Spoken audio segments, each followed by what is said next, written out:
Assalamualaikum warahmatullahi wabarakatuh.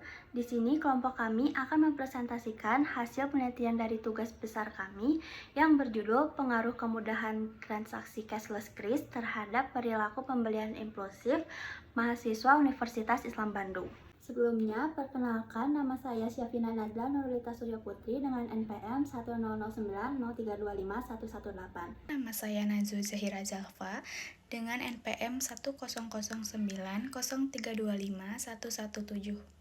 Perkenalkan, nama saya Askia Sakinatul Wardah dengan NPM 10090325084. Perkenalkan, nama saya Kania Widyaningsih dengan NPM 10903255106. Perkenalkan, nama saya Rizka Riana dengan NPM 10093250092.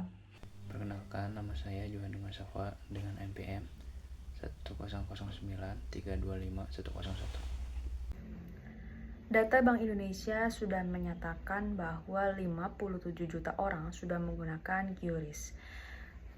Dan 579 triliun orang sudah melakukan transaksi lewat QRIS, tepatnya pada pertengahan 2025.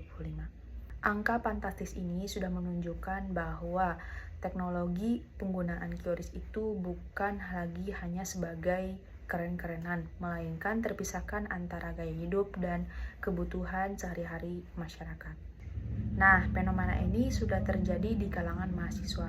Mereka sudah menggunakan cashless atau QRIS untuk melakukan transaksi pembayaran.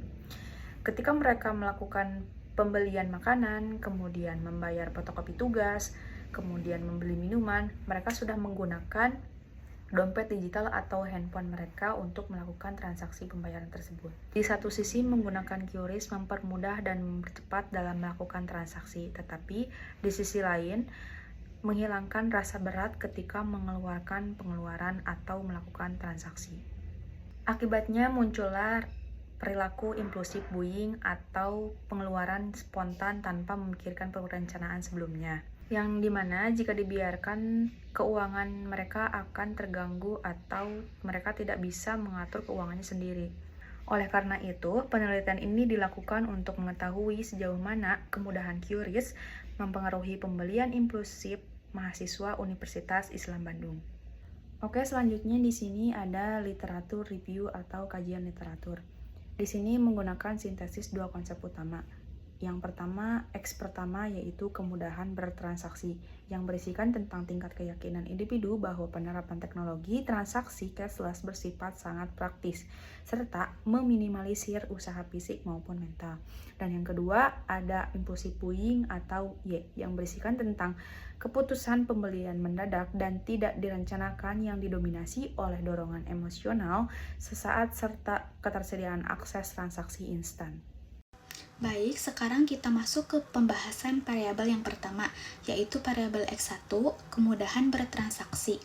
Menurut Hasanah dan Abidin tahun 2022, kemudahan sistem teknologi diukur dari keyakinan bahwa sistem tersebut bebas dari fisik keras atau frictionless. Berdasarkan teori Raihan dan Fauziah tahun 2023, ada 4 indikator utama kemudahan QRIS. Yang pertama, mudah dioperasikan, memangkas waktu transaksi dengan scan kamera. Yang kedua, mudah dipelajari, kurva pembelajaran yang minimal bagi pemula. Dan yang ketiga, mudah dimengerti, informasi nominal visual yang transparan. Dan yang terakhir, dapat dikendalikan, adanya fleksibilitas saldo dari e-wallet maupun rekening. Indikator inilah yang mendukung kemudahan bertransaksi dalam penelitian ini. Selanjutnya, untuk variabel Y, impulsive buying atau pembelian impulsif. Menurut Arianti dan Setio Iriani tahun 2022, mendefinisikan impulsive buying sebagai transaksi nirencana yang lebih mengedepankan aspek emosional. Merujuk pada Fadilah DKK tahun 2023, ada 3 karakteristik utama perilaku ini pada generasi Z. Yang pertama, spontanitas tinggi, reaksi langsung terhadap visual promosi di e-commerce. Yang kedua, intensitas kuat, desakan emosi yang muncul saat berselancar di gawai. Dan yang terakhir, mengabaikan konsekuensi, hilangnya fokus pada dampak anggaran jangka panjang. 3 poin tersebut menjadi acuan penting dalam mengukur variabel pembelian impulsif.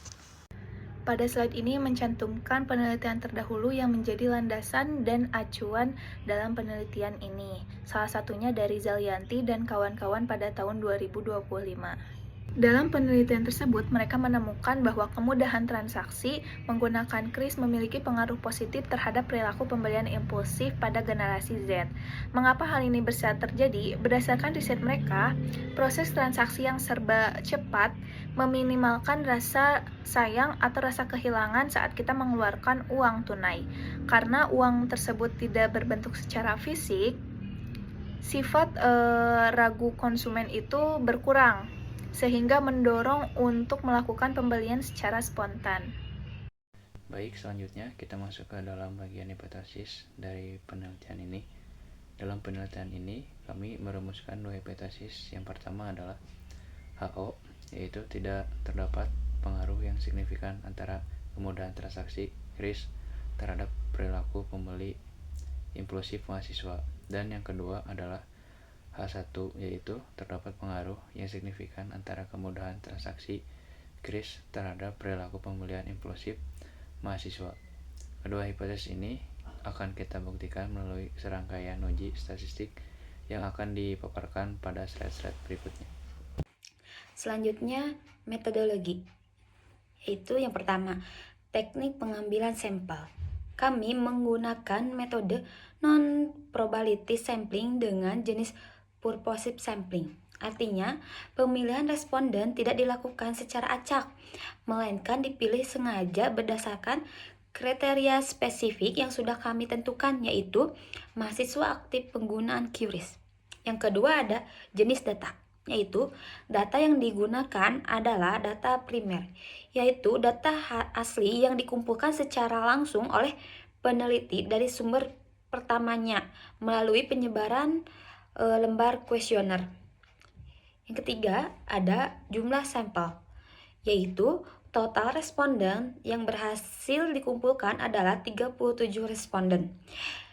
Di slide ditambahkan catatan ilmiah bahwa jumlah ini sudah memenuhi kriteria kelayakan penelitian menurut teori Sugiono, yaitu tahun 2017 yang mensyaratkan minimal 30 responden untuk penelitian kuantitatif sederhana. Yang selanjutnya, metode analisis, yaitu data yang terkumpul dianalisis menggunakan 3 alat uji statistik, yaitu uji regresi linear sederhana, yaitu melihat pengaruh. Selanjutnya ada korelasi, yaitu melihat seberapa kuat hubungan. Dan yang terakhir koefisien determinasi atau KD, yaitu melihat seberapa besar presentasi pengaruhnya. Yang terakhir ada skala pengukuran, yaitu menggunakan skala Likert 1-5 untuk mengukur jawaban atau persepsi responden. Tingkatnya adalah skor 1, sangat tidak setuju, skor 2, tidak setuju, skor 3, netral, skor 4, setuju, dan skor 5 sangat setuju. Dari tabel koefisien yang di kotak merah terdapat angka, yaitu konstan sama dengan 7,658 dan kemudahan transaksi sama dengan 0,58. Sehingga terbentuklah persamaan regresi, yaitu Y topi sama dengan 7,658 ditambah 0,582x. Terus selanjutnya di sini ada nilai konstanta, yaitu 7,658, yaitu nilainya positif. Artinya jika variabel kemudahan transaksi atau sama dengan X tidak ada atau bernilai 0, maka tingkat perilaku pembelian impulsif, yaitu Y, pada mahasiswa nilainya sudah sebesar 7,658 poin. Selanjutnya di sini ada koefisien regresi variabel atau X yaitu 0,582. Nilainya juga positif. Artinya, ada hubungan yang searah antara kemudahan transaksi dengan pembelian impulsif. Setiap kali terjadi kenaikan atau peningkatan sebesar satu satuan pada variabel kemudahan transaksi yaitu X, maka hal tersebut akan diikuti oleh kenaikan tingkat perilaku pembelian impulsif yaitu Y sebesar 0,582 poin. Slide ini menunjukkan hasil uji T. Uji T ini dilakukan untuk mengetahui apakah masing-masing variabel independen secara terpisah atau parsial memiliki pengaruh terhadap variabel dependen ya. Berdasarkan pada tabel koefisien, kita dapat fokus pada kemudahan transaksi sebagai variabel independen dan pembelian impulsif sebagai variabel dependennya. Dasar pengambilan keputusan ini mengacu pada nilai signifikansi. Karena pada nilai signifikansi sebesar kurang dari 0,01, nilai ini lebih kecil dari nilai signifikansi yang telah ditentukan yaitu 0,05. Berdasarkan aturan statistik, jika nilai signifikansi lebih kecil dari 0,05, maka H1 diterima dan H0 ditolak. Kesimpulan dari pengujian ini adalah kemudahan transaksi terbukti berpengaruh signifikan terhadap perilaku pembelian impulsif. Selain itu, karena nilai T bernilai positif sebesar 4.299, hubungan kedua variabel ini bersifat searah. Artinya, semakin mudah proses transaksi konsumen, semakin tinggi pula perilaku pembelian impulsif mereka. Sekarang kita masuk ke uji F, yaitu pengujian yang digunakan untuk mengetahui apakah variabel bebas secara simultan atau bersama-sama berpengaruh terhadap variabel terikat. Dari hasil output SPSS diperoleh nilai F hitung sebesar 18,482 dengan nilai signifikan kurang dari 0,001. Karena nilai signifikansi tersebut lebih kecil dari 0,05, maka dapat disimpulkan bahwa H1 diterima dan HO ditolak. Artinya variabel kemudahan transaksi kris secara simultan memiliki pengaruh yang signifikan terhadap perilaku pembelian impulsif mahasiswa Unisba. Nah, selanjutnya itu ada korelasi person. Nah, di sini itu untuk melihat hubungan antar variabel. Kita mendapatkan nilai R kecilnya itu positif 0,588. Artinya itu hubungannya positif. Semakin tinggi kemudahan transaksi, maka perilaku pembelian impulsifnya pun akan semakin meningkat. Nah, pada tabel kekuatan koefisien nilai 0,588 itu berada pada kategori cukup atau sedang, yaitu pada rentang 0,41 sampai 0,60. Sekarang kita masuk ke koefisien determinasi. Kami mendapatkan nilai R² 0,346 atau 34,6%, yang mana pada tabel termasuk pada kategori lemah, atau X sedikit menjelaskan Y. Nah, jadi 34,6% perilaku pembelian impulsif itu disebabkan oleh kemudahan transaksi. Tapi ada sekitar sisanya 65,4% itu dipengaruhi oleh variabel lain yang tidak diteliti oleh kelompok kami. Dapat disimpulkan dari hasil diskusi kami, terbukti nyata bahwa kemudahan menggunakan QRIS secara sah membuat mahasiswa Universitas Islam Bandung menjadi lebih sering berbelanja secara spontan atau impulsif.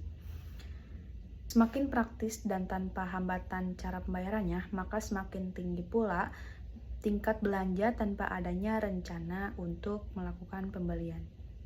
Maka, kemudahan transaksi digital ini menyumbang 34,6% dalam memicu perilaku belanja spontan mahasiswa, sementara 65,4% sisanya dipengaruhi dari luar, seperti nominal diskon, kemudian lapar mata, dan juga gengsi lingkungan teman. Cukup sekian dari hasil penelitian kami. Mohon maaf bila ada kesalahan. Wassalamualaikum warahmatullahi wabarakatuh.